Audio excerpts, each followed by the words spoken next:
Bom, boa tarde a todos e a todas. Vamos iniciar essa roda de conversa com professores do ensino médio sobre a experiência de educação remota a partir de seus olhares, dos seus contextos. E esta é uma atividade que integra uma série de ações da Vice-Reitoria de Pós-Graduação e Pesquisa da Universidade Estácio de Sá, no sentido de contribuir com reflexões sobre esse momento difícil e desafiador de pandemia para todos nós, para diversas áreas, entre elas a educação, né, a qual estamos relacionados. Eu sou a professora Jaciara Carvalho e eu estou acompanhada aqui hoje, muito bem acompanhada, com os meus colegas professores Luiz Cláudio Dallier, Márcio Lenglubler, Sônia Mendes, Stella Pedrosa. Nós todos juntos formamos a linha de pesquisa TICP, né? Significa Tecnologias da Informação e Comunicação nos Processos Educacionais, do Programa de Pós-Graduação em Educação, que fica na cidade do Rio de Janeiro.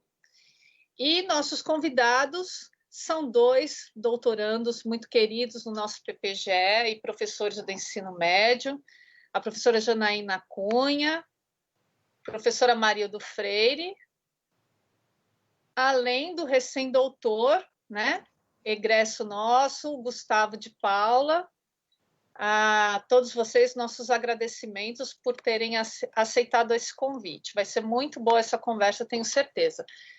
E também queremos agradecer aos mestrandos Roberto e ao Mário também pelo apoio técnico nessa atividade. Bom, nós pensamos em uma dinâmica dessa roda de conversa, começando pela fala de mais ou menos de uns 5 minutos dos professores convidados, né? Seguida de um diálogo entre nós, incluindo comentários e perguntas que, eventualmente, quem está nos acompanhando queira postar no Facebook. Então, gente, muito boa tarde. Nós vamos começar pela Janaína, né, Janaína? Que, além de doutoranda lá no PPGE da Unesa, é graduada em Letras, é mestre pela Universidade do Estado do Rio de Janeiro também, bacharel em Direito, pós-graduada em Educação à Distância, em Docência do Ensino Superior, onde também atua como professora de língua portuguesa, né? E como a gente vai falar mais da educação básica aqui, é o nosso foco de conversa, vale ressaltar que Janaína já é professora há 20 anos, na mesma escola estadual, que é situada em uma área carente aqui na cidade do Rio de Janeiro, onde ela também ocupa atualmente o cargo de diretora adjunta. Jana, boa tarde novamente. Então, eu vou passar a palavra para você poder nos contar um pouco do contexto do Estado, da rede estadual do Rio e da experiência que você tem vivido, né? Você fique bem à vontade, por favor. Abra o seu microfone. Boa tarde a todos, boa tarde, professores PPGE, boa tarde, colegas. A experiência que nós estamos vivendo, ela tem sido extremamente desafiadora, né? Um contexto inovador. Eu acredito que nós não tenhamos nunca tido uma experiência como essa, né? Nessa situação. Como você falou, eu trabalho há 20 anos na mesma escola estadual.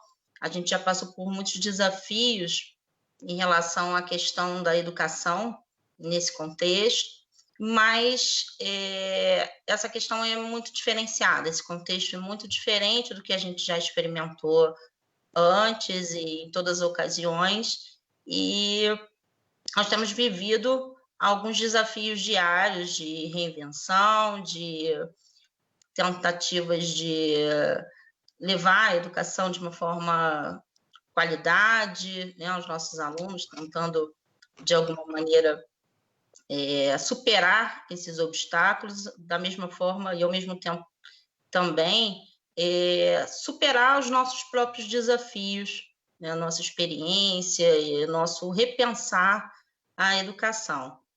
A escola ela fica num bairro da Zona Norte, né, num contexto muitas vezes que tem algumas dificuldades extras, e desde o momento que foram constatadas essas questões, né, que houve uma deliberação do Estado, no sentido de que nós teríamos que fazer esse isolamento social, esse afastamento social, e que as escolas não iriam funcionar. Isso aconteceu no início, no meado de março, a partir do dia 13 de março, nós recebemos um comunicado oficial da Secretaria de Educação, né, que nós teríamos que fazer algumas mudanças em relação à nossa prática presencial e que passaríamos, inicialmente, teríamos um período de recesso, esse recesso seria adiantado, né, nós ficaríamos nesse período de recesso durante 15 dias, e que depois nós teríamos que trabalhar com uma plataforma voltada para esse ensino remoto. Então, a partir desse momento que nós recebemos as orientações da secretaria, do secretário, e que todas as informações nos chegaram, nós tentamos viabilizar esse processo. Organizamos reuniões com os professores para comunicar essa questão e fizemos essa transição. Estamos ainda nesse processo, estamos vivendo esse processo ainda, né? Ele ainda não foi, não teve um fim, e apesar de que nós temos organizado outras questões. Cada dia que passa, nós estamos aprendendo mais e estamos utilizando os recursos de uma maneira muito mais ampla, e foi um momento bem complexo, né? Inicialmente, quando nós tivemos a ambientação, nós tivemos um primeiro momento de contato com a plataforma. Alguns professores não tinham ainda tido esse contato anterior. Eu, no caso, já tinha vivido essa experiência, porque há algum tempo eu trabalho com essa questão, mas foi um momento fundamental, né, em que nós fizemos algumas reuniões, nós fizemos alguns contatos com os professores, criamos uma rede colaborativa, e eu acho que isso foi fundamental nesse momento, né, de que aquele que sabia um pouco mais aplicava esse conhecimento e tentava, de alguma forma, viabilizar para o colega, e nesse meio tempo nós ficamos fazendo essas questões operacionais, né, seguindo as orientações.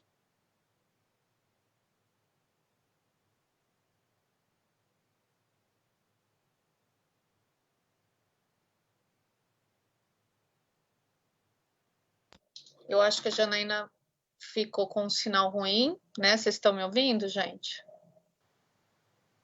Mas também já estava mais ou menos chegando em 5 minutos. Acho que ela deu um panorama aqui no estado do Rio, que logo quando nós entramos em período de quarentena, a Secretaria Estadual de Educação determinou que as escolas usassem a plataforma do Google para que isso desse para ministrar aula remota, né?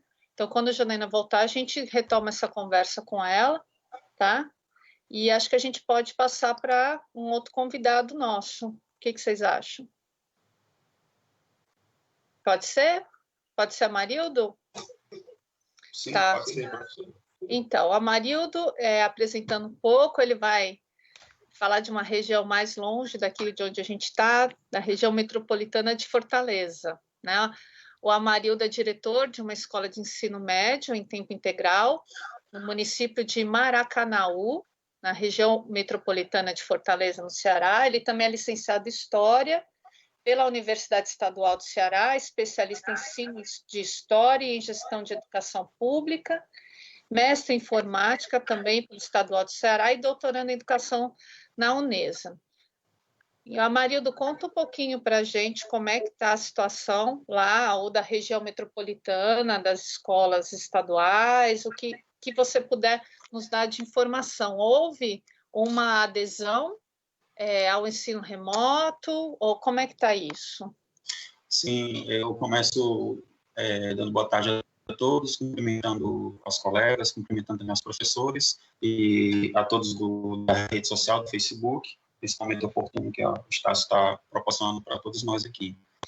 A região Nordeste, especificamente o Ceará, tem sofrido muito, porque nós somos, depois de São Paulo, o segundo estado com um dos maiores casos de Covid-19.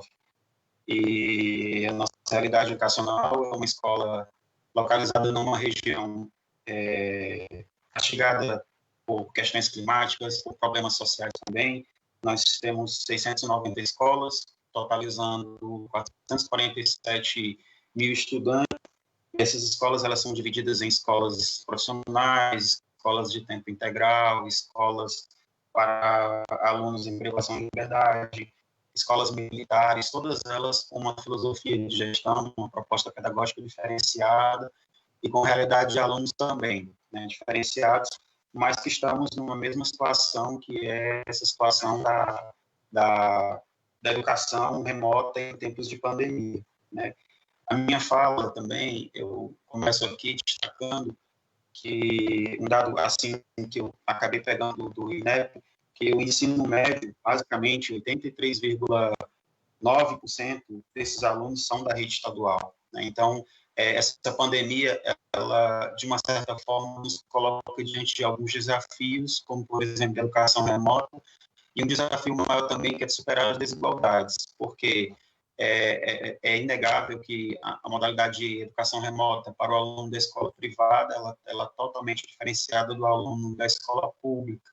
A gente tem sentido na pele essas dificuldades. Aqui o governo do estado já contava com algumas ferramentas aqui de trabalho, como o professor online e uma ferramenta, um aplicativo chamado Aluno Online, onde as interações já aconteciam por meio desses aplicativos. Mas ela foi ampliada com uma parceria do governo do estado com a Google, com o Google Classroom. E o Instituto Unibanco, que é o parceiro aqui da nossa educação, na assessoria pedagógica, também tem dado uma força muito grande.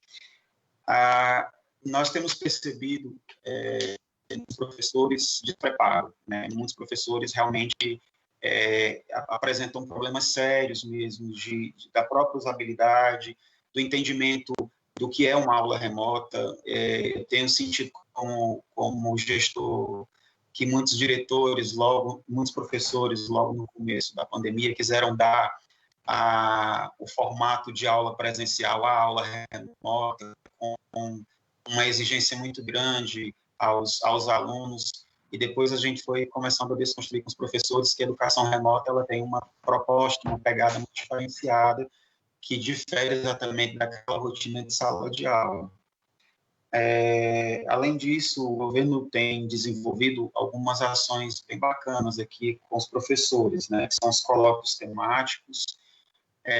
Cada escola também, em cada regional, é convocada também a fazer rodas de conversa. Então, nós temos também feito muitas rodas de conversa e utilizando também o aplicativo Google Meet, né, para as reuniões, porque ele tem uma capacidade maior de atender uma quantidade maior de alunos, né? Então, a gente tem esses dispositivos à nossa disposição. Os alunos, a realidade, ela também é muito diferenciada, né? Nós temos alunos que só têm aquela internet 3G ainda, né, que usam no celular e que muitas vezes não dá para baixar aplicativo, que não dá para navegar. O WhatsApp tem sido, para o aluno, um canal de comunicação mais eficaz, com maior alcance. Os professores também têm dado essa devolutiva para a gente, e de forma que também aqueles casos de alunos que não têm celular, ou na família só tem um aparelho telefônico e eles não têm como fazer as tarefas, porque o pai leva o aparelho para trabalhar e tal. Então, a gente também disponibilizou com o vigilante da escola as tarefas para que eles pudessem passar na portaria da escola e pegar as tarefas. Então, são algumas possibilidades que a gente tem tem apresentado às famílias. E aí, seguindo também uma orientação da Secretaria de Educação, se o aluno não pode, de forma alguma, dar essa devolutiva das atividades, eles podem fazer na volta. Então, na volta, esse aluno poderia também entregar essas atividades, né? Basicamente, essa tem sido a nossa experiência, né? O governo tem se colocado muito sensível em relação a essa questão, né? Apesar, volto a dizer, dessa questão da pandemia, nós somos o segundo estado com maior índice, mas o governo está estudando uma alternativa de também fazer com que a internet chegue até a casa desse estudante, né? Então, é o que a gente deseja nesse período.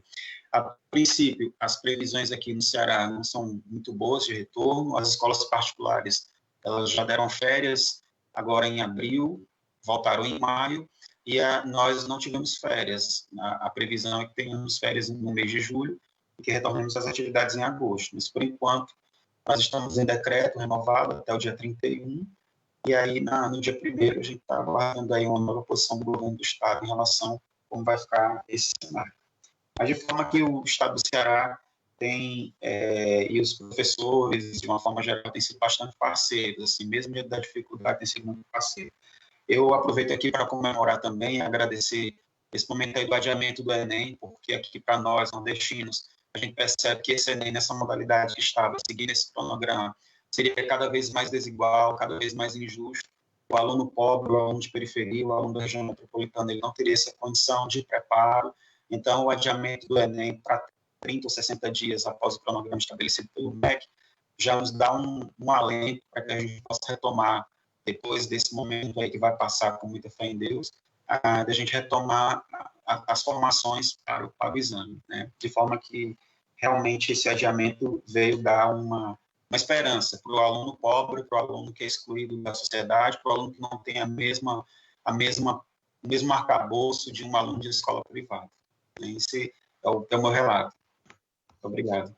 Eu acho que também, Amarildo, por ser a escola de ensino integral, devem existir várias outras questões para além, né, da preparação do Enem, do ano perdido, mas assim, imagino que os alunos também fizessem refeições lá, que tem todo um vínculo com a escola por passarem muito tempo na escola, né, mas aí depois a gente pode conversar um pouquinho mais quando a gente abrir para a rodada, né?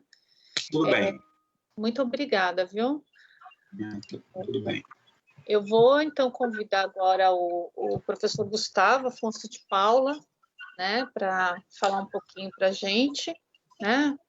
O Gustavo, ele é graduado em Física pela Universidade Federal Rural do Rio de Janeiro, tem um mestrado em Radioproteção e Dosimetria, tá certo isso? Tá certo, tá certo. Pelo Instituto de Radioproteção e Dosimetria da Comissão Nacional de Energia Nuclear, e é doutora em Educação pela Unesa, é professor atualmente professor de Física e coordenador de Ciências da Natureza de uma escola SESC de ensino médio aqui no Rio de Janeiro, mas também tem uma visão aí mais ampliada, porque presta assessoria para as outras escolas da rede SESC, né? Prestando assessoria como coordenador de ciências, né? E aí, o que você poderia nos contar, Gustavo, da realidade dessas escolas? Claro. Boa tarde a todos, professores do programa, que eu aprendi muito no programa do PPGE da Estácio, a todos que estão nos assistindo na plataforma do Facebook, e aos companheiros Janaína e Amarildo, tá? Muito obrigado pelo convite, é um prazer debater, né? Eu acho que a necessidade do debate está urgente, né? Porque senão algumas pré-verdades também podem nos atropelar, se nós não partirmos para um debate sistematizado, né? Ombro a ombro, cada um relatando suas facilidades e dificuldades. Bem, eu sou professor da Escola SESC, como você disse, só para contextualizar, a Escola SESC, ela é como o próprio nome diz, ela é uma escola do SESC, mas ela é ligada ao Departamento Nacional do SESC, e o SESC tem os seus regionais, né? Cada SESC estadual, eventualmente, tem ou não mais ou menos escolas. Então, assim, eu participo de uma rede de escolas, tá? Essa escola aqui, ela é uma escola que recebe alunos de todo o Brasil, porque nós somos ligados ao Sesc Nacional, então nós temos muitos alunos muito interessantes lá de Fortaleza, da terra do Amarildo, nós temos alunos do Rio Grande do Sul, nós temos alunos indígenas, então, assim, é uma diversidade muito bonita. O Sesc realmente tem um fomento material muito forte a essa escola, porque nós entendemos que ela também é uma referência para as outras escolas do Sesc. Então, nós já tínhamos um fomento às tecnologias, ao uso das tecnologias, né? Nós já tínhamos uma plataforma própria, mas esse uso foi acelerado de forma compulsiva, né? Por conta da pandemia. E o curioso é o seguinte, mesmo sendo uma escola de referência, né? Uma escola com muito suporte material, muitas assimetrias se revelam, né? Quando você é acelerado de forma compulsória para esse uso, né? Tanto por parte de nós, professores, quanto por parte de alunos, né? Assimetria de uso, assimetria de disponibilidade. No nosso caso, nós tivemos assim uma grande possibilidade que muitos dos nossos alunos levaram os computadores para casa. Nós fizemos uma força-tarefa aqui na escola, e eles são de todas as regiões do Brasil, então os alunos levaram. Mas eu vejo assim muitos pontos comuns, né? Tipo o que o Amarildo falou, né? A disponibilidade de um aparelho apenas, isso tem sido recorrente, porque às vezes a família tem um desktop, né? Ou um laptop.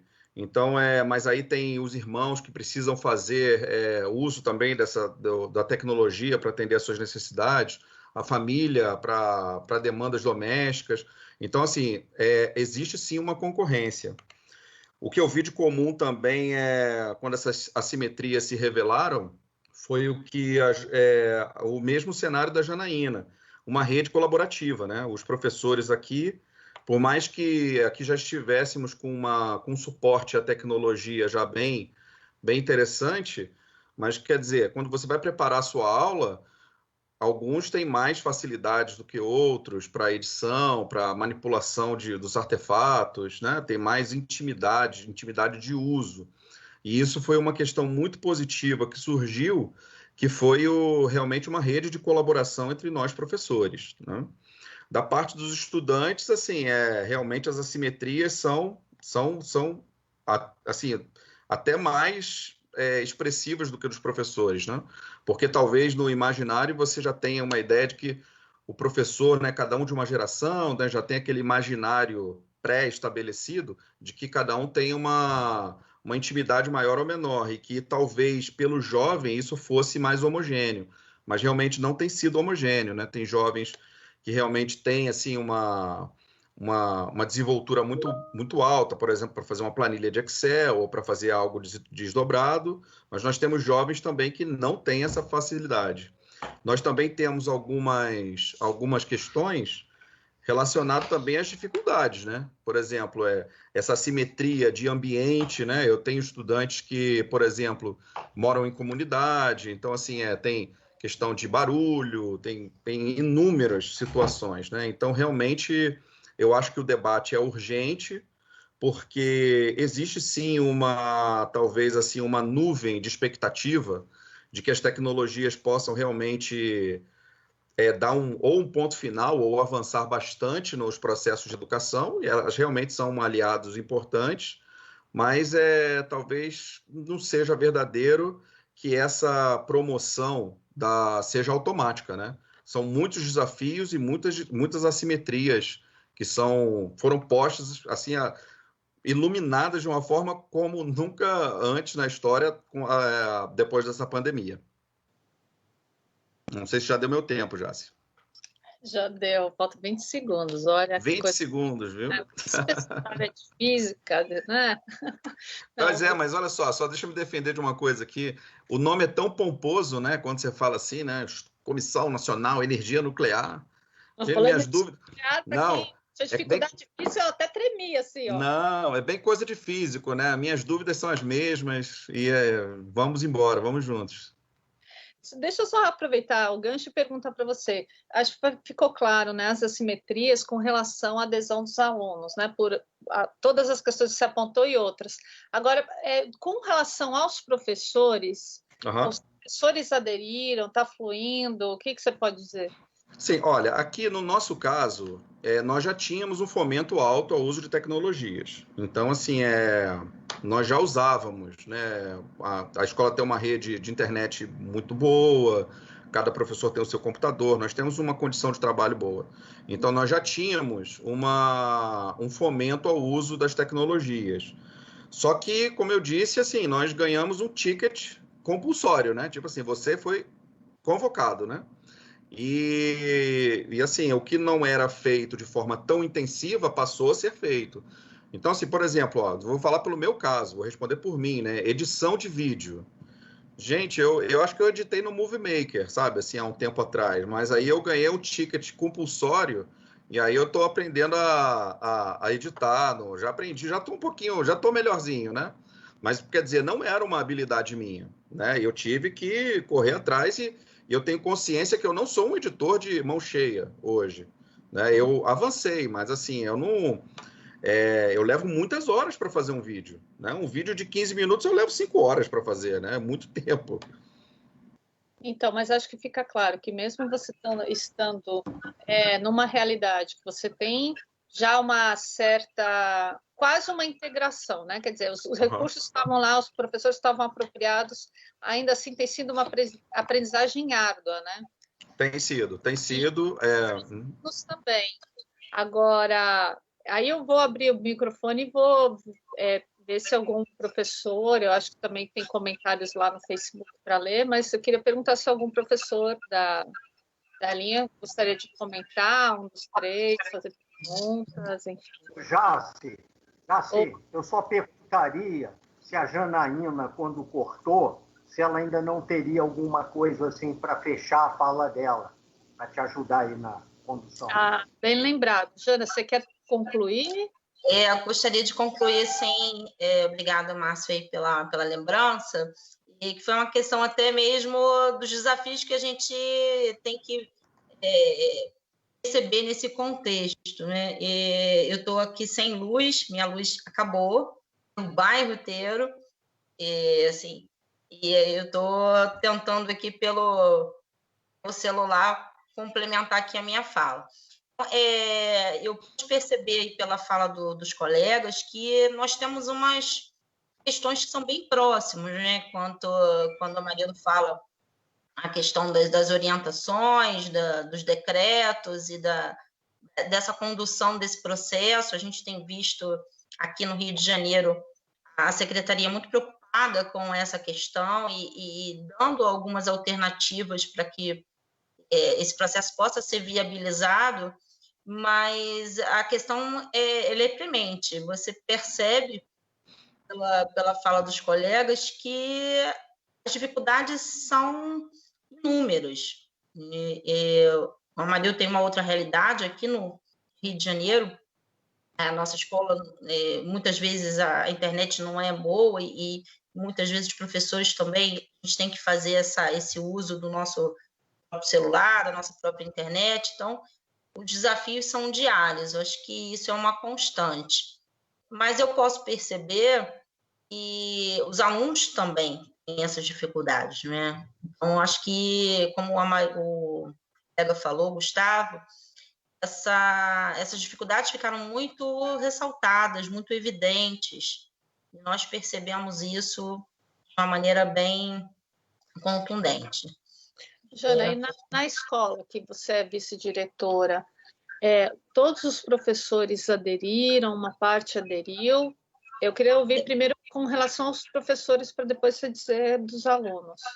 Inicialmente, aqui no Rio de Janeiro, a gente teve algumas questões emblemáticas, né, sobre os posicionamentos da secretaria e o posicionamento do MP, sobre a questão da regulamentação dessa atividade remota, né, algumas questões aí que foram discutidas até na esfera judicial, mas a grande maioria dos professores ficou engajada assim no projeto, né?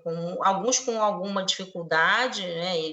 Dificuldades tecnológicas e de aparato mesmo, de infraestrutura, mas a grande maioria ficou engajada, sim.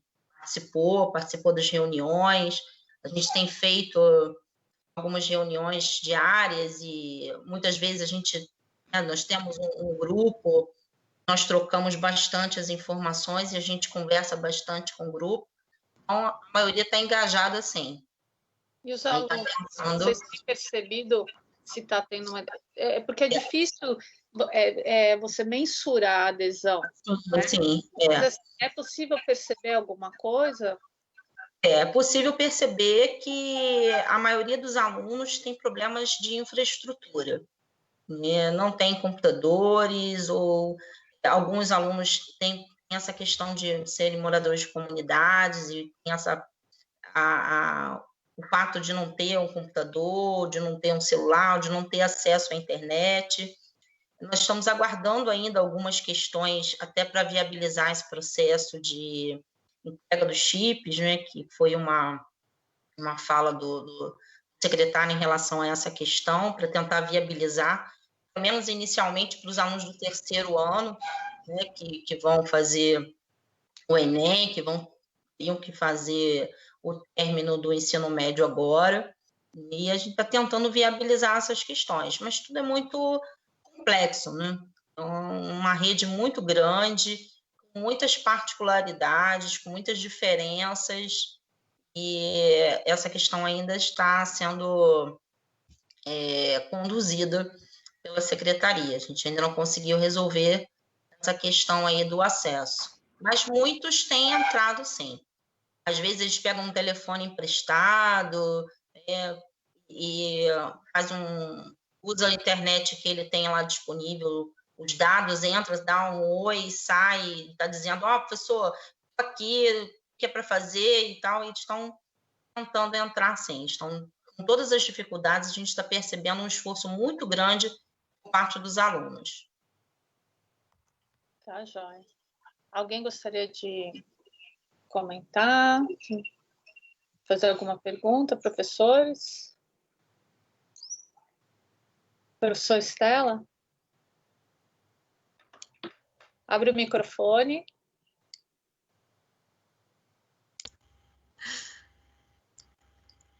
Boa tarde. Eu vou trazer aqui uma pergunta que também aparece aqui nas perguntas, né, do público, que é em relação à questão da mediação realizada com alunos que possuem deficiência. Se está tendo alguma preocupação, né, eu vou complementando aqui com as minhas questões, se existe alguma preocupação, se já existe alguma ação em relação a essa questão. Aberta para os três, por favor. Gustavo. No meu caso, a Escola SESC é uma escola que passa por processo seletivo, né? E nós, inclusive, é uma preocupação antiga nossa, né? Nós recebemos poucos, porque é um processo seletivo difícil, né? E, assim, são poucas vagas. E também, como nossos estudantes vêm de todo o Brasil, nós recebemos poucos estudantes com deficiência, porque muitas vezes o pai, a mãe fica preocupado, né, de mandar o estudante para uma realidade tão distante, sendo que não tem certeza como que ele vai, né, como será o suporte. Então, nós temos poucos estudantes, mas nós temos, no caso aqui, uma estudante com baixa visão, e o que nós realizamos a gente coloca o material transcrito em letras grandes para ela também. Então, assim, é o nosso único caso, né, porque as demais deficiências não são deficiências motoras, então, assim, que não comprometem exatamente na manipulação da aula remota. Dali, eu não sei se Janaína e a Marido querem falar alguma coisa, e depois o professor Dali quer fazer uma pergunta. Abre o microfone. Abre o microfone. Sempre. Na nossa escola, nós temos alguns casos de algumas alunas que têm, uma aluna que tem uma deficiência, mas a família é muito presente, e a gente tem contato direto com elas, inclusive com o telefone. A gente está tentando viabilizar essa questão de uma outra forma, né? Talvez colocando material, disponibilizando material por e-mail, através das redes sociais. Então, a gente tem muito contato com esses alunos através da rede social, a própria rede social da escola, em que a direção coloca os comunicados. A gente tem tido um retorno grande em relação a isso. e eles também criaram uma rede colaborativa. Eles também fazem encaminham essas informações, às vezes usa o celular do colega para dizer, olha, o colega está aqui querendo fazer uma pergunta, né, e eles conseguem viabilizar isso. A gente está tentando dar esse suporte para esses alunos, que são poucos, no nosso caso, na escola, que a gente já fazia esse suporte, né? A gente já tinha essa ciência que esses alunos tinham que ter uma questão especial, e a gente está fazendo isso através das redes, através dos contatos por telefone, né? Também, além da plataforma. A joia, Jana. Dalier, o Marildo quer comentar?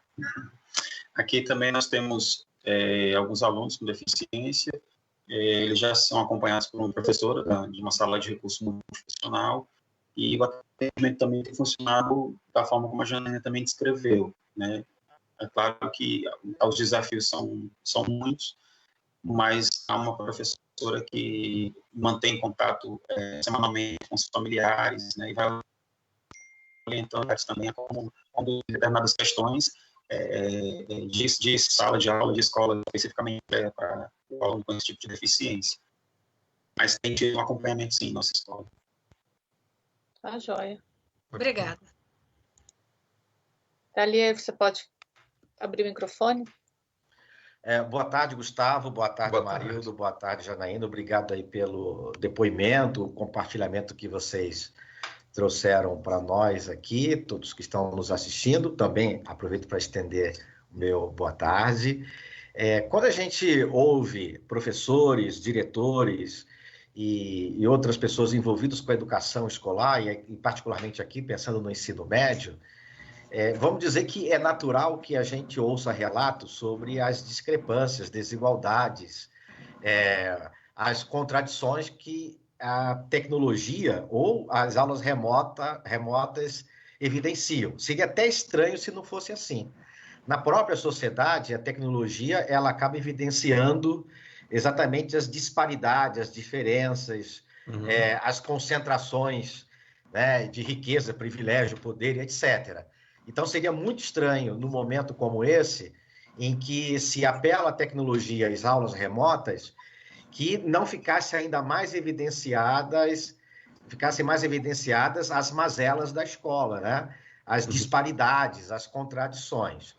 Agora, se a gente pensar nesse uso da tecnologia, ela, de um certo modo, é mobilizada para substituir a sala de aula, para complementar a sala de aula, para negar a sala de aula. De certo modo, na vida escolar, a sala de aula ocupa um lugar central. Você pode ter o pátio, pode ter a biblioteca, outros espaços importantes, e até espaços não escolares que afetam a vida escolar e a vida educacional. Mas, de certo modo, quando a gente vê a tecnologia hoje, seja com TV aberta, que alguns estados estão usando, seja com aplicativos, plataformas como o Google Classroom, ou outros recursos tecnológicos, de certo modo, eles nos remetem ao espaço da sala de aula, ao tempo da sala de aula, tentando preservar ou manter os sujeitos, os alunos e os docentes. Mas aí a minha pergunta, então, esse novo espaço criado pela tecnologia, com as aulas remotas, com a TV aberta, com a videoaula, ele substitui a sala de aula? Ele complementa a sala de aula? Ele nega a sala de aula? Qual é a relação que vocês veem entre as aulas remotas e o espaço-tempo da sala de aula? Muito bom. Eu gostaria de responder. Acho que nesse momento emergencial, nós tínhamos alguns posicionamentos a serem tomados enquanto escola, né? E eu acho que a função primordial da escola nesse momento é talvez tentar estar perto desse aluno, de acolher muitas vezes, porque o professor ele é sempre aquele modelo, ele é sempre aquele que está na escola, ali tem uma palavra amiga, em algum momento para direcionar, né, para instruir, não só instruir, mas também ouvir, muitas vezes. E a gente percebe que muitos dos nossos alunos têm essa característica. Né? E eu acho que, nesse momento, não está sendo um momento de substituição, ele está sendo um momento de transição e de complementação. E talvez trazendo para a nossa casa, né, para a casa dos alunos, de uma forma remota, viabilizada pela tecnologia, esse espaço da sala de aula e desse acolhimento, não só do conteúdo, muitas vezes, né, porque a gente pensa na escola como uma coisa mais complexa. Né? Você tem a escola ali como qual é o papel dessa escola dentro daquela comunidade, e a gente sabe que são muitas as diferenças, são muitos os contextos, são muitas as questões envolvidas. Eu acho que, nesse momento, nada vai substituir o professor, a sala de aula. Eu acho que é uma complementação. Eu acho que é um momento de transição e que a gente tem uma oportunidade de tentar outras alternativas, outras formas de chegar a esse aluno, de acolher, transmitir o conteúdo também, mas de alguma forma ali dizendo, olha, a gente está aqui junto, o processo está sendo elaborado, nós estamos aqui como sempre estivemos, e eu vejo a escola muito como essa questão do porto seguro, e a gente percebe muitas vezes que esse aluno precisa disso, não só do conteúdo, mas de ter alguém dizer, olha, essa informação assim, vamos ler isso de forma diferente, vamos pensar num contexto mais positivo. Olha que interessante que você está tendo aí a oportunidade de aprender uma outra tecnologia, de uma outra forma de aprendizado, e eu acho que a gente tem que repensar muito essa questão. Então, eu vejo como uma complementação, né, aquilo que a gente está vivendo, né, não vai substituir a sala de aula, mas que foi uma estratégia para que a gente pudesse acolher esse aluno.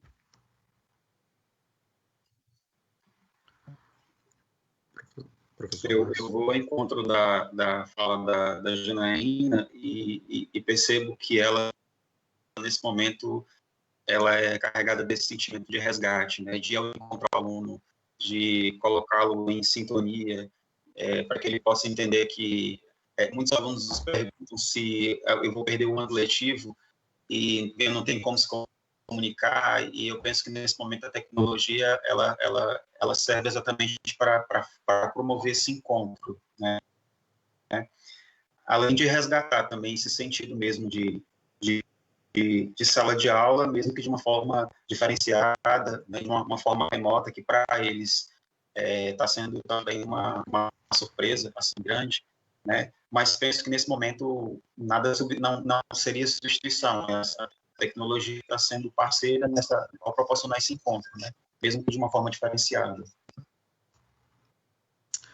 Bem, da minha parte aqui, eu concordo com os colegas, eu concordo com a Marildo com o resgate. Eu acho também que a tecnologia nesse momento, está se prestando também pelo canal de projeção de empatia, né? Porque é o canal de comunicação que nós temos. Então, assim, tanto de, por exemplo, tolerância de prazos, ou mesmo de mensagens, né? De formas alternativas de trocar afeto. Realmente tem sido uma plataforma interessante, tem ocorrido isso. Eu gosto do que a Janaína falou também, da rede de colaboração, né? Ela falou na resposta anterior, porque eu percebi que realmente os alunos se organizam, eles se organizaram também de forma independente, né? Isso foi muito legal, fazendo grupos de WhatsApp, grupos de debate, grupos de troca de informação, isso foi muito bacana. Mas eu queria deixar assim, eu como professor de física do 3º ano de ensino médio, a tecnologia não mudou minha prática e os meus alunos não mudaram. A preocupação continua sendo o Enem. Eles estão extremamente preocupados, ficaram felizes da vida quando adiou, mas assim, ainda continuam pedindo boas listas de exercícios de física, da mesma forma que presencial, né? Eu acho que realmente assim, a tecnologia eu acho que ela não vai substituir a sala de aula, né? Eu acho que tanto, né, a comunicação, por exemplo, não verbal, ela é muito importante também para as relações de aprendizagem. É claro que você também pode tratar dessas questões de forma remota, mas é claro que de uma forma presencial isso se dá de forma muito mais completa, né? O ser humano vive em grupo, né? Se desenvolveu em grupo. Então, isso também vai, na minha opinião, vai fazer parte. Eu acho que da minha parte, isso é muito individual, né? O que vou ficar de melhor é a colaboração, aprender com os colegas que sabem mais de tecnologia. Isso, para mim, tem sido um prazer, tem sido assim uma grande descoberta. E eu acho que pode, eventualmente, acelerar algum processo, melhorar algum processo. Mas substituição, eu acho que não dá. E para mudar a prática, eu acho que tem que ter algo muito maior ainda que simplesmente a presença da tecnologia.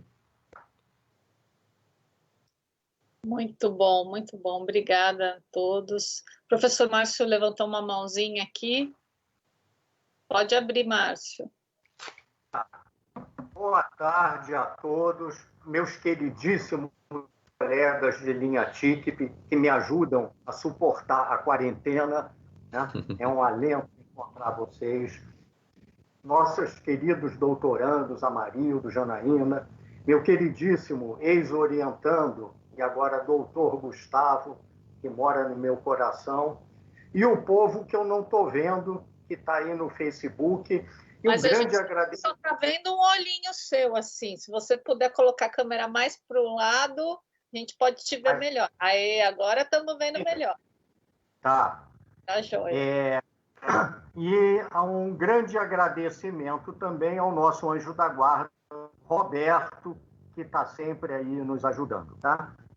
Se a gente perguntar quantos lados tem um triângulo, a resposta é única, tem 3.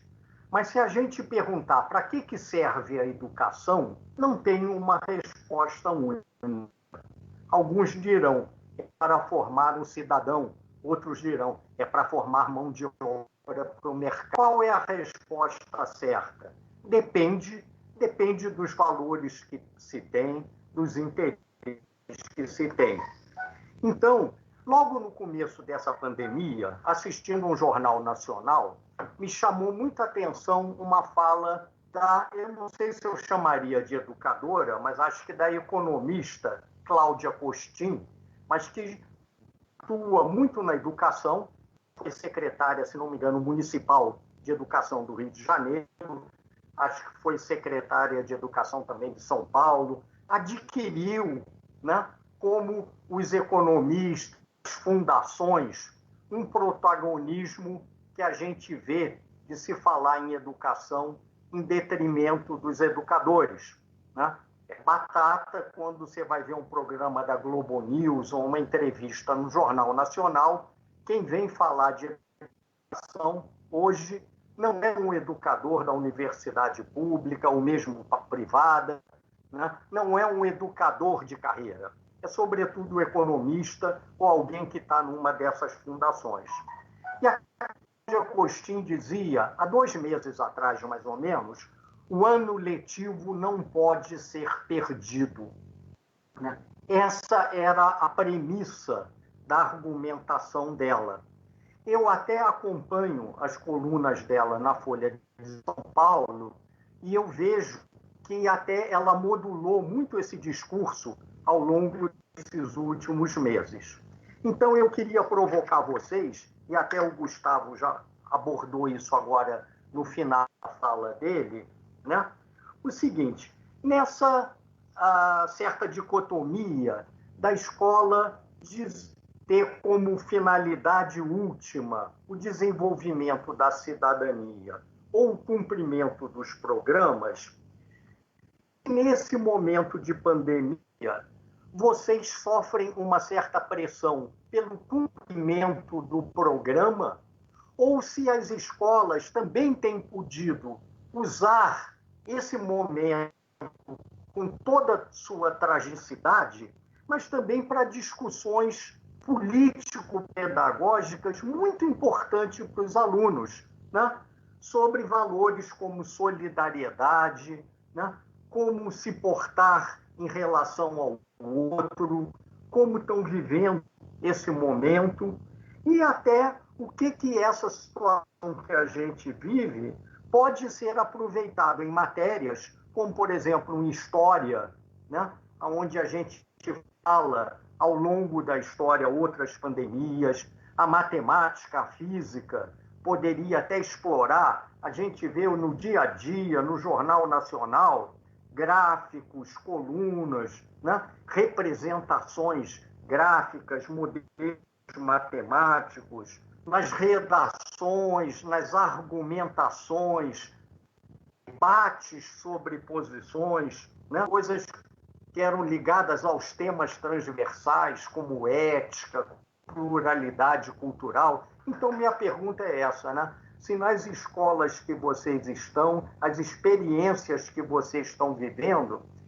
está tendo um espaço, né, para se aproveitar, né, a própria pandemia, o momento difícil que a gente vive, como um reforço, né, para uma vivência, para uma experiência de situações de cidadania, ou se, não sei se a dicotomia é tão dura assim, né, mas ou se a cobrança é, sobretudo, por um cumprimento do programa, naquela linha de que o ano letivo não pode ser perdido ou prejudicado. Não sei se ficou meio confuso, mas era isso.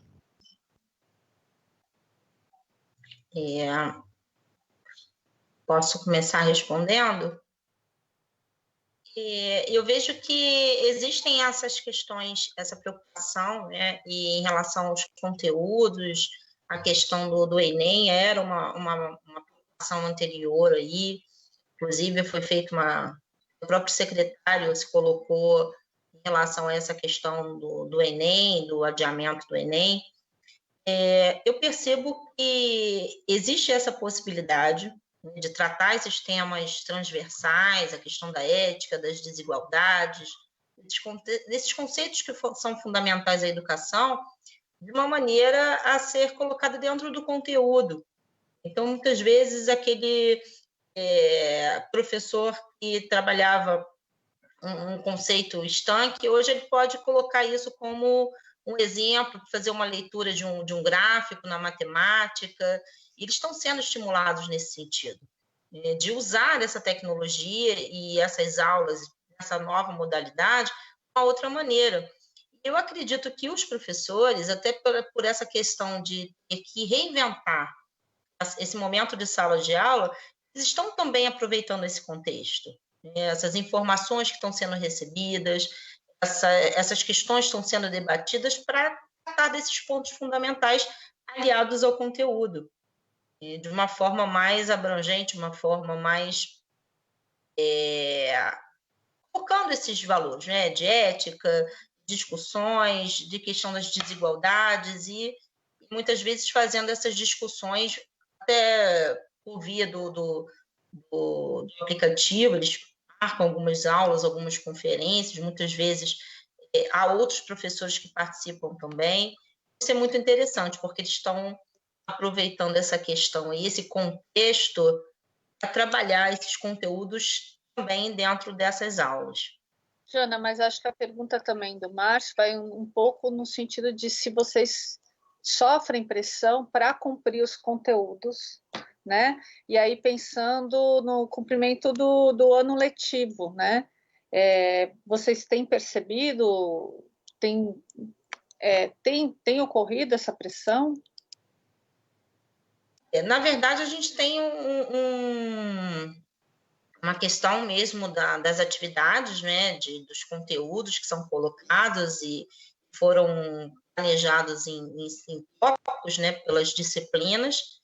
E cada professor ele tem autonomia para fazer essa atividade, tratar daquele conteúdo, né, que ele considera pertinente de acordo com a série que ele leciona e trabalhar com essas questões. Então, a gente tem essa autonomia de trabalhar esses conteúdos dessa forma. A Marildo e Gustavo?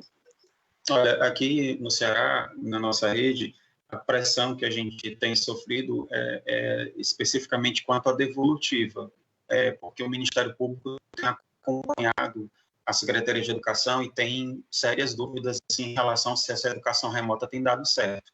Tanto que secretários e secretários executivos já 3 encontros, e eles, o Ministério Público tem pedido assim, evidências de que realmente o aluno está sendo atingido, se ele está dando alguma devolutiva.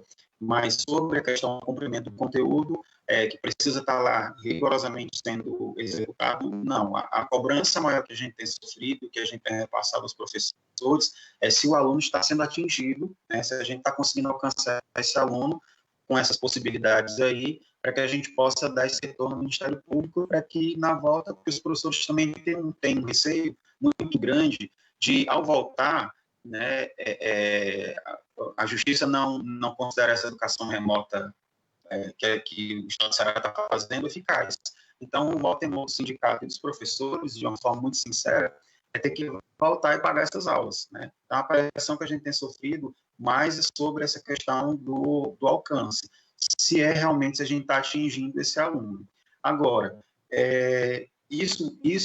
essa demanda nos fez também repensar um pouco a abordagem, né? Eu falei logo no início que alguns professores já começaram, a gente colocou como desafio, que eles precisavam desconstruir que a sala de aula, a educação remota não é aquela sala de aula que a gente faz no dia a dia.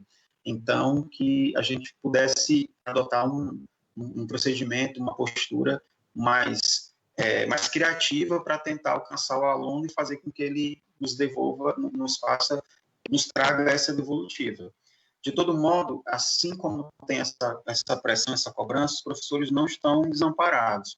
A gente tem esses encontros formativos também, via Google Meet, então os professores também têm aproveitado esse espaço também para aprender também, né, a como lidar com a situação nova.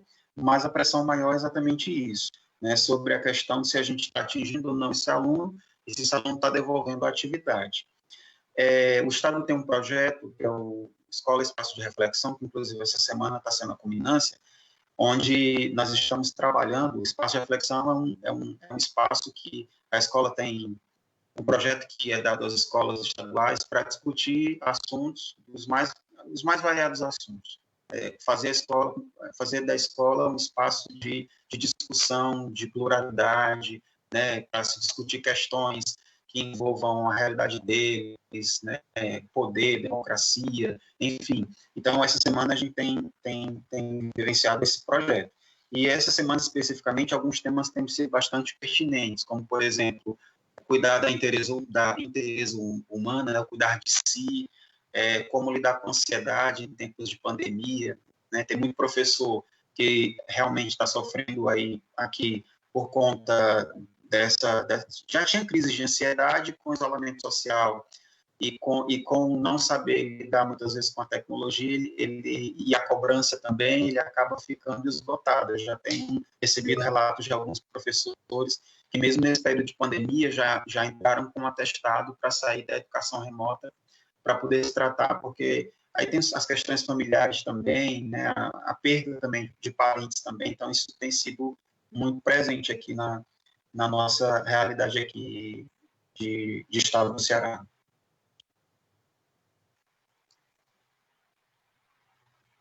Gustavo, abre o microfone, por favor. Desculpa, estava com o microfone desligado. Bem, aqui na minha realidade, o que eu verifico, assim, é muito difícil você quantificar realmente o quanto você está atingindo o aluno, né? Isso realmente é muito difícil nesse atendimento remoto, né? Seja com as ações de conteúdo, ou seja com outras ações, né? Com outros objetivos. Mas, assim, tem a resolução do CNE, né? Do Conselho, que iguala, né, as aulas remotas a fim de contabilidade dos anos letivos. Então, assim, a nossa direção, o diretor da escola é um diretor professor de carreira aqui da escola, ele é uma pessoa muito sensível às questões, não há uma cobrança, assim, efetiva para os conteúdos em si. Nós mesmos, assim, nós puxamos um pouco o freio de mão, né, assim, nos objetivos, no nosso planejamento. Então, assim, não há uma cobrança institucional explícita para o cumprimento dos conteúdos, isso não há. O que há é uma cultura escolar, né, que sufoca todo mundo, que exige que você entregue mais coisas, né, no menor tempo. Então, eu acho que essa cultura ainda continua forçando. mas eu vejo muitas manifestações espontâneas e pensadas que não dialogam direto, não são assim, dialogam de forma transversal, né? Por exemplo, nós temos as orientadoras educacionais aqui na nossa escola, elas são uma equipe assim fantástica, muito preocupada com a questão de ansiedade dos estudantes, que o Amarildo citou. Nós temos um departamento aqui de lazer na escola, porque como os alunos moram aqui, né? A gente também o lazer deles é uma responsabilidade nossa também. Nós temos um departamento de lazer aqui na escola. Então, assim, esse departamento de lazer, por exemplo, a gente indica quando vai ter superlua e recomenda para todo mundo fazer uma postagem coletiva da superlua. Nós temos a professora de teatro fazendo algumas intervenções, promovendo alguns espetáculos online. Nós temos assim algumas estratégias que não são assim diretamente focadas para o conteúdo, mas é uma cobrança ainda mais assim no ensino médio, né, que é uma fase de passagem para o curso superior, que é muito ligado à preparação para o vestibular, à preparação para o Enem. Eu acho que eu vejo essa cobrança para os conteúdos como uma cobrança de fundo, né, que nunca sai, parece que está ali aquela nuvem da família Adams, né, que está em cima de você, assim, te pressionando toda hora. Então, eu mesmo, assim, eu sou professor de física, eu trabalho em dupla, né, com outro professor, e, assim, ontem mesmo estava conversando com ele, falei assim, caramba, a gente não começou o conteúdo de eletricidade, né, e agora? E tal, a gente dá aquela preocupada, mas eu vejo que isso também é da cultura escolar e principalmente da cultura do ensino médio. E pegando um gancho no que você está falando, eu estou vendo aqui as mensagens, os comentários no Facebook, Gustavo, né? E um ex-egresso nosso acabou de defender o mestrado, dizendo aqui o Kleber que sim, que há uma pressão também por parte dos pais. Ele trabalha no federal, né? E que estão cobrando a questão do ano letivo para os filhos, especialmente no que diz respeito, né? Se o ano letivo vai ser ou não adiado, que é uma questão ainda que imagino ainda vai ser objeto de muita análise e particularizado, né?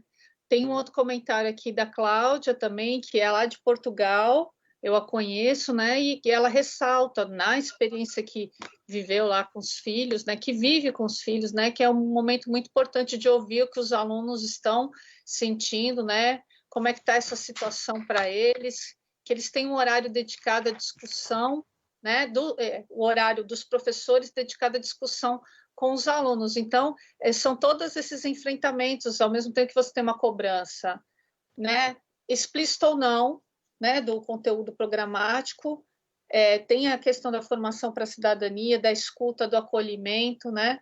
Realmente os desafios são muitos, né? Enfim. Alguém mais gostaria de fazer mais alguma pergunta? Sônia, gostaria? Então, abra o seu microfone, querida. Queria cumprimentar a todos, acho que foram excelentes explanações, mas tenho duas questões centrais. Uma sobre a formação de professores, o quanto ela a própria necessidade, né, de entendimento da tecnologia, dos aspectos pedagógicos, como é que eles Sônia, nós não estamos conseguindo ouvir você direito porque está cortando. Experimente desligar a câmera para ver se o áudio vem melhor, porque acho que é mais importante a gente ouvir a sua fala. Sim, eu cumprimentei a todos, né? Só dando um beijinho. Bem melhor. As discussões foram muito interessantes e trago uma pergunta vinda do público, da Jurema Marcel.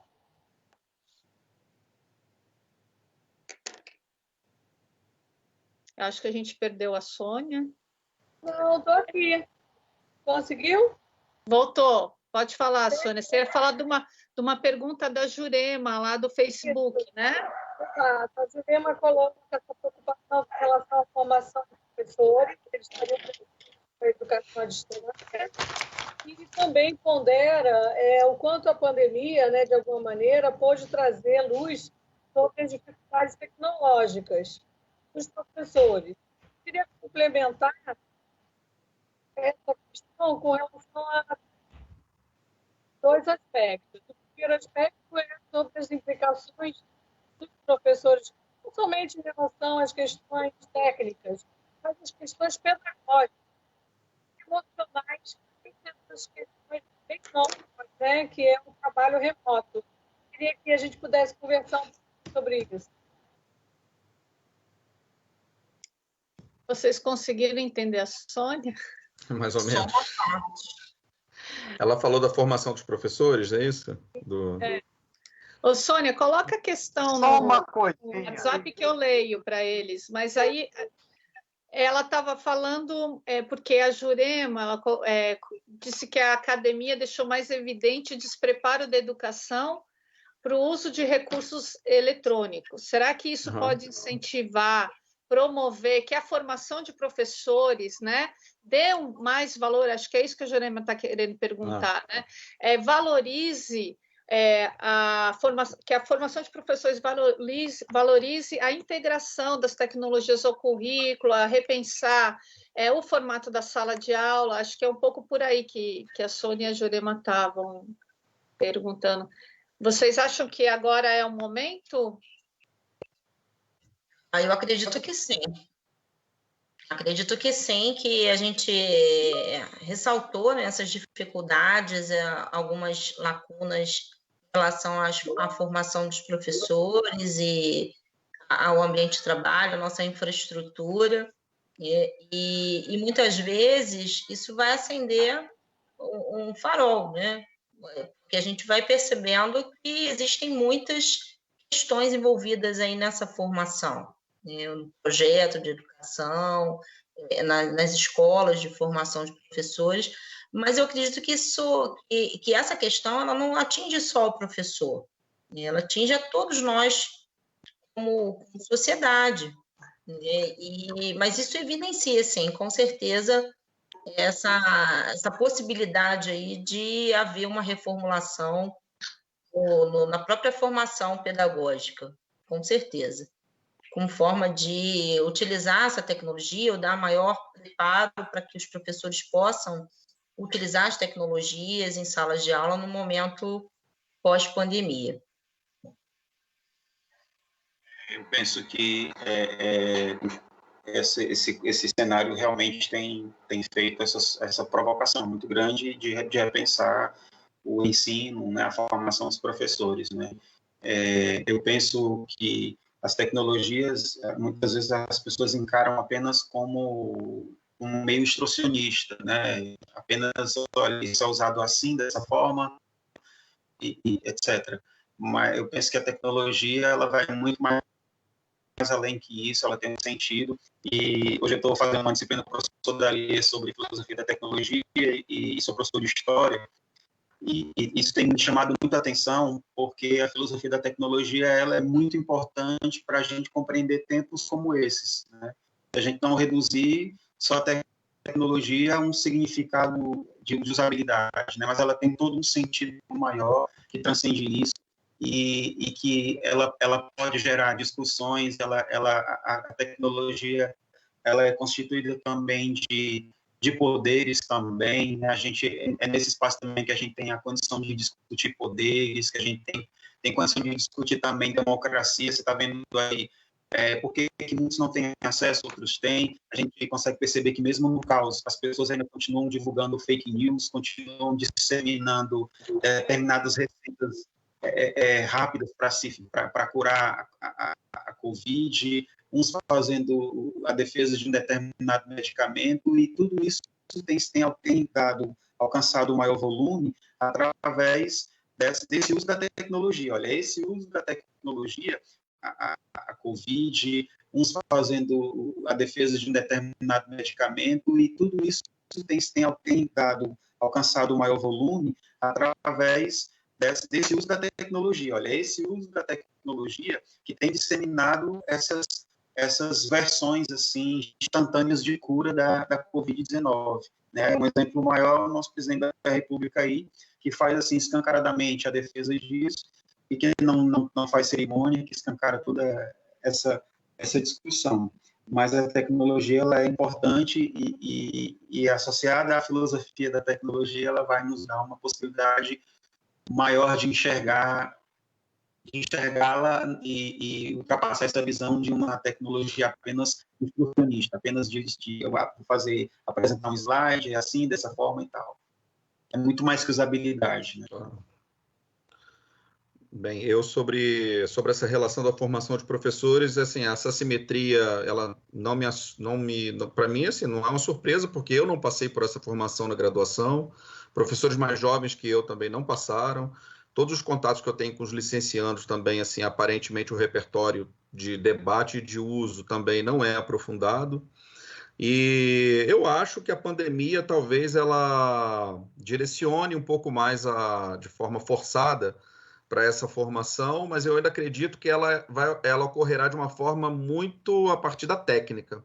Eu concordo com o Amarildo, que eu sentiria, né, o que eu poderia, né, se eu tivesse alguma condição de apitar assim, de forma mais explícita sobre isso, realmente uma reflexão mais aprofundada sobre a filosofia das tecnologias, as relações sociais envolvidas nessas relações, né? Que a técnica ela é importante, mas assim ela muda a cada ano, né? Então você vai se adaptando ou aprendendo ou desaprendendo, o que seja. Mas eu acho que essa filosofia da tecnologia, eu particularmente tenho um olhar pessimista. Eu acho que a pandemia, talvez ela oriente a formação dos professores para um caráter técnico, de apresentação de recursos, de ampliação de repertório, mas talvez ela não se aprofunde na questão da filosofia da tecnologia e das relações sociais que permeiam todas essas questões. Professora Estela, você levantou a mãozinha aí, quer falar? Microfone. Eu queria agradecer, né, em nome aqui do Cauã Peçanha, que também fez a questão da inclusão, né, que eu trouxe aqui, e ele falando que essas falas são muito próximas da realidade que ele vive, né, e que ele vai procurar compartilhar isso também nas escolas em que ele trabalha essas colocações. E também queria perguntar assim, para o Gustavo, né, mais especificamente, se ele teria assim, um panorama mais geral dessa rede de escolas, ou se não teria uma diferença regional, até porque nós estamos vivendo um momento muito diferente. Em alguns estados eu vejo que parece que estão mais protegidos. Nós temos visto muito na região centro-oeste, um número menor de casos, né? Enquanto que em outros um número muito grande. Então eu queria saber se você tem assim, algum panorama que você possa nos passar. Sim, tenho sim. Eu tenho muito contato com alguns professores, né, de outros estados que trabalham nas escolas do SESC. Na sexta-feira eu participei de um encontro virtual. Nós temos uma rede social interna, né, que se chama Rede S, né, uma analogia ao S do SESC, que nós compartilhamos práticas, né? E, por exemplo, nós paramos, né? Tem 3 meses que a rede está parada, né? Porque todo mundo pingava, né, assim, uma prática, não era um uso intensivo, já não era um uso intensivo, mas essa prática realmente parou. E os relatos que eu tive nesse último encontro de sexta-feira foram muito próximos do que nós tivemos aqui, muito a rede de colaboração intensificada, muita vontade, né, mas assim, dificuldade também por parte dos professores, por não ter, assim, não participar dessa formação desde o início. Algumas escolas, por exemplo, do Mato Grosso, que eu tive contato, a vida social continua a mesma, né? Com a cidade com pouco caso, assim, as escolas estão fechadas, mas o comércio, a circulação de pessoas continua idêntica, né? Então, assim, mas os professores, eles estão realmente sem aula. E, assim, os relatos são próximos. Realmente, como o Cauã falou, eu lembro bem do Cauã, deixar um abraço para ele, tá? Fiz disciplina com ele alguns aninhos atrás. Mas, assim, os relatos são de dificuldade por parte dos alunos, porque, né, evidencia algumas lacunas realmente difíceis, né, por parte dos estudantes, né? A pandemia, além de explicitar essas questões, aprofundou alguns buracos, né? Assim, dificuldade de muitos pais desempregados e tal, né? Então, assim, os relatos realmente são próximos. Eu queria uma opinião de vocês, porque a gente sabe que teve a reforma do ensino médio, né? E na reforma do ensino médio tem a opção dos itinerários formativos. Sim. E me corrijam se eu estiver enganado, porque também não é o meu foco de estudo, mas me parece que existe a possibilidade de, sobretudo com os itinerários formativos, ser oferecido uma parte deles, acho que 20%, à distância. Vocês já ouviram algum comentário nas instituições ou nas redes? Vocês acham que depois que a situação se normalizar, isso pode se concretizar? Eu acho que sim. Eu acho que a utilização desses recursos já vinham sendo implementados há algum tempo. A própria Secretaria já utilizava algumas plataformas, né, até para a questão operacional. E eu acredito que esses percursos, esses itinerários possam ser promovidos ou viabilizados como forma de complementação dentro dessa estrutura remota, ou mesmo uma questão mais difícil, como a questão de, muitas vezes, a reposição de alguma aula, que possa ser viabilizado esse projeto, sim. Inclusive, no próprio documento, ele coloca essa questão de você utilizar esses recursos, essas metodologias emergentes que podem viabilizar esses itinerários formativos.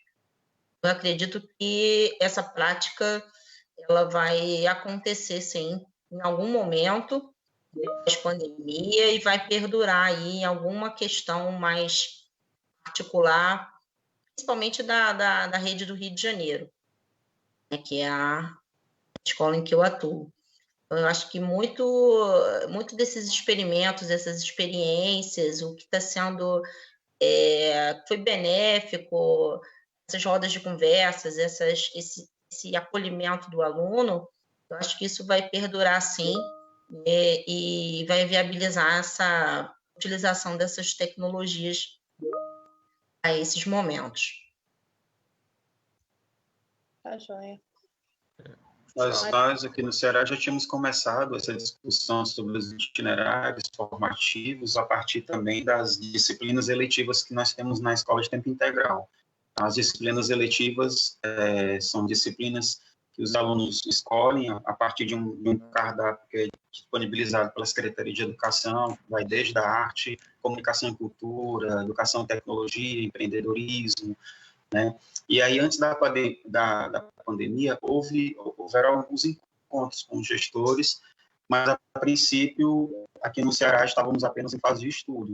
A gente não tinha feito ainda uma definição para cada unidade escolar definir esse seu itinerário formativo. A gente estava, a partir dessas disciplinas eletivas que nós estávamos trabalhando no tempo integral desde o ano passado, a gente já começava a fazer um desenho de como seria o perfil, o itinerário formativo da nossa escola e quais possibilidades a gente poderia apresentar ao aluno para que ele pudesse escolher. Mas aí veio a pandemia e tudo parou. Olha, Jaciara, não sei, o Márcio, sempre que eu ia nas orientações dele, ele falava muito do Caetano, né? Falava assim, sim e não, né? Não e sim, né? Vou caetanear também um pouco, né? Quando você vê a lei do itinerário formativo, né, lá os decretos, dá vontade de chorar, né? Porque você fala assim, meu Deus, agora o Brasil vai virar a Noruega, né? Agora sim. E a execução disso não é tão simples e fácil, né? Assim, Tem várias críticas a isso também, mas é que Exato. A gente não vai entrar nesse assunto por aqui. Então, assim, é uma cadeia de produção, né, que vai desde a formação do professor até objetivos, escola, tem muita coisa envolvida.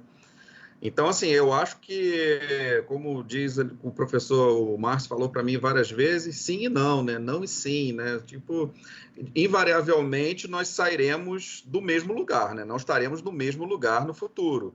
E eu acho que as plataformas, as comunicações remotas, eu acho que elas, de alguma forma, elas vão assim, nem que seja para entrar na história da educação, né? Falar assim, ó, aqui nesse momento todo mundo parou e pensou. Mas eu não acredito numa mudança tão radical assim, um paradigma transformado assim de tão rapidamente. Eu particularmente entrei na plataforma que a escola Eleva fez junto com a Estácio de Sá e achei assim uma plataforma bem limpa, bem bacana, elegante, né, para ensino médio. Eu fui lá, me matriculei como aluno e vi lá as condições. Então, assim, é um case aí, um exemplo de possibilidade, né? Mas eu acho que tornar isso operacional, em escala, eu acho que não é tão simples. Tal como a lei já previa, já não era simples, eu acho que vai continuar sendo difícil. Mas realmente não estaremos no mesmo lugar. Por isso que eu estou caetaniano, nem sim nem não. Acho que é um pouco por aí. Vamos ver o que virá. O que vai ficar depois desse terremoto, né? Eu acho que o papo tá bom, mas nós já estamos aí avançando no horário que tínhamos combinado. Então, eu queria abrir o microfone para comentários finais e despedidas, enfim, ou continuidade de conversas futuras. Fiquem à vontade.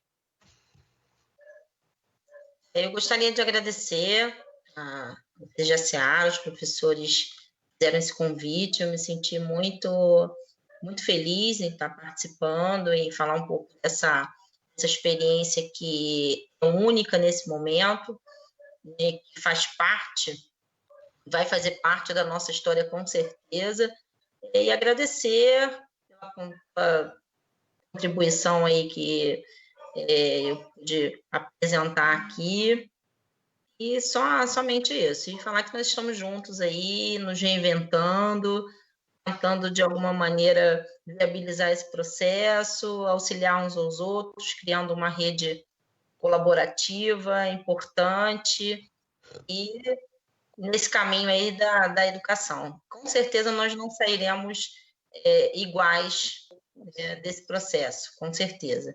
E eu acho que o professor, todo dia ele tem essa questão reflexiva sobre a sua prática e com certeza ele está fazendo essa reflexão diariamente. Eu acho que isso faz parte do ser professor, ser educador. E pensar esse contexto, e pensar em se adaptar e utilizar essa situação de modo a se reinventar, utilizando aí essas questões para ensinar. Eu só tenho a agradecer pela oportunidade. A gente agradece também você ter aceito o convite. Obrigada a todos. Né? Um abraço, então. Uma boa tarde. Mais alguém quer falar alguma coisa? Não, tchau. Também aproveito para agradecer a oportunidade, agradecer aos professores, agradecer à professora Sônia, né, que tem dado esse apoio, esse incentivo também aqui nas conversas, né, no meu trabalho. Agradecer aos colegas aí, cumprimentar mais uma vez a todos. E, assim, a palavra que fica para mim é a resiliência. A gente precisa ser muito resiliente nesse momento, aprender a lidar com a situação que está acontecendo, que antes eu só via nos livros de história, as pandemias, como o Márcio falou, mas agora nós estamos vivenciando isso e é uma coisa assim muito complicada, muito desafiadora e que requer da gente assim uma certa tranquilidade, um certo equilíbrio, né, para aprender a lidar com essas situações. Né? E no mais agradecer mesmo pela oportunidade. Bem, eu também quero agradecer a todos os professores do PPGE, tá? Todos os companheiros do ensino médio, uma etapa de aprendizagem muito desafiadora, né? Por conta da identidade, né? Que às vezes se perde como uma etapa de aprendizagem ou preparação para o curso superior. Eu agradeço também o convite e a oportunidade de participar desse fórum, né? Eu acho que os fóruns são fundamentais, né? De debate, porque senão a gente não passa por essas questões assim que o professor Luiz Cláudio apontou, né? Será que esse momento que nós estamos vivendo, ele vai alavancar uma substituição da sala de aula, vai negar a sala de aula? Eu acho que se deixar sem debate, de repente o discurso de que se apropriar da tecnologia basta, talvez isso seja fomentado de uma forma também mais acelerada. Então, eu acho que os fóruns sejam fundamentais para que a gente tenha realmente assim uma plataforma de decisões mais sólidas, né? E eu acho que isso é fundamental, né? Eu acho que você ter essa plataforma solidificada que, bem ou mal, nessa cadeia de educação, nós, professores, somos uma peça extremamente importante, né? Então, eu acho que devemos manter esses fóruns aquecidos. Obrigado por todos aí pela participação e pela paciência também. A gente que agradece, imagina. Eu queria colocar um aspecto que eu acho bem interessante da nossa conversa. Eu acho que todos os participantes puderam mostrar para a assistência, trazer bastante, suscitar perplexidades. Acho que a pandemia, né, mostra claramente a importância na formação dos professores dos aspectos técnicos, dos aspectos pedagógicos e também das questões emocionais que gera um trabalho que é extremamente novo para os educadores, de modo geral, que é o trabalho remoto. Então, acho que isso marca um ciclo de repensar a formação dos docentes e também como cada um de nós, no seu lugar, na gestão, na formação de alunos, vai se ver nesse novo contexto, sem trazer nenhum aspecto somente de substituição, mas de enfrentamento de uma nova realidade bastante rica para a formação dos docentes. Eu acho que esse foi um panorama que a gente tem como registro e nossos alunos também, participantes externos, colocaram isso, né? É uma nova complexidade para a formação de professores e para as habilidades necessárias para essa profissão, para essa função no mundo. Foi muito gratificante e um carinho especial para os alunos, foi muito bom ouvi-los.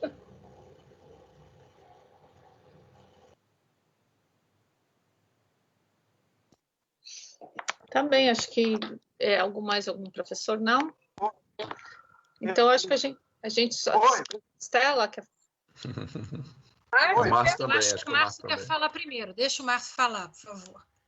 Tá, deixa eu dizer aí. Eu acho que a gente precisa do afeto como do ar para viver, né? Eu fico muito feliz, né, em encontrar vocês hoje aqui, né? Quando escuto uma referência que o Cauã está aí, né? Estou vendo o Cauã, mas sei que ele está aí. O Kleber foi mencionado também, né? Meus orientandos que devem estar por aí, né? É vital como o ar para a gente respirar, a gente ter esse encontro, ter essa presença de vocês. Eu queria destacar muito a competência dos três, do Amarildo, da Janaína, do Gustavo, né? Educadores de mãos cheias. A gente vive uma situação interessante que vocês nos chamam de professores, mas vocês também são professores, né? Nós temos um lugar de educadores aqui que trocam opinião. Eu queria destacar muito, né, a profundidade dos comentários de vocês.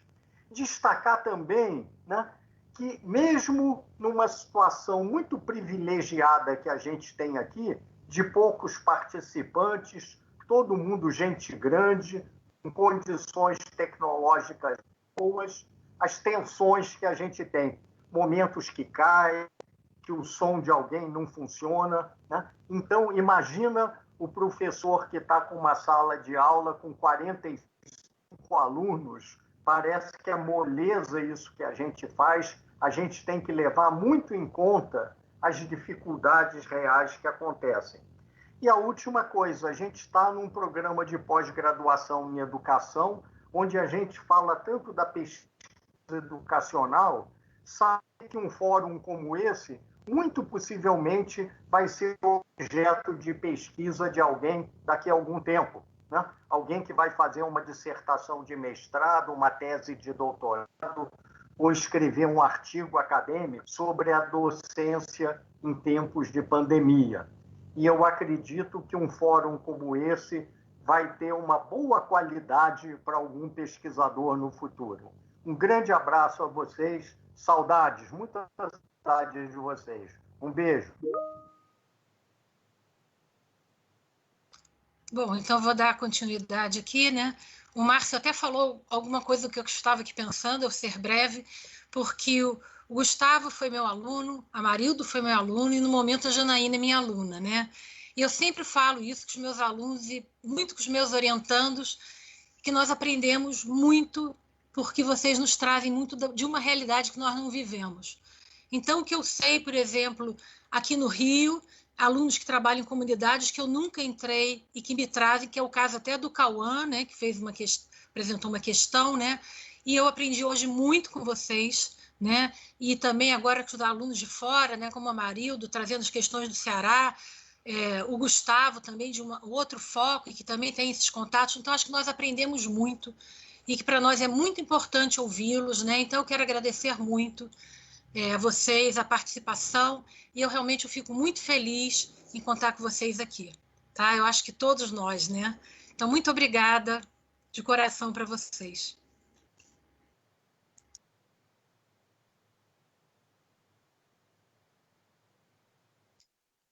Tá bem, então. Daliê, quer falar alguma coisa? Só um abraço aí para todos e foi um prazer poder compartilhar desses momentos aqui com todos vocês. E aí eu também quero registrar que tem muitos alunos que deixaram seus comentários, gente de fora também, lá no Facebook. Peço desculpas por a gente não poder ter lido todos, mas podemos continuar o diálogo por lá também. E agradecer e sigamos juntos enfrentando, né, todas essas nossas dificuldades e com muito afeto, como disse o professor Márcio. Muito obrigada a todos e até o nosso próximo encontro, diálogo por essas redes, tá bom? Um abraço.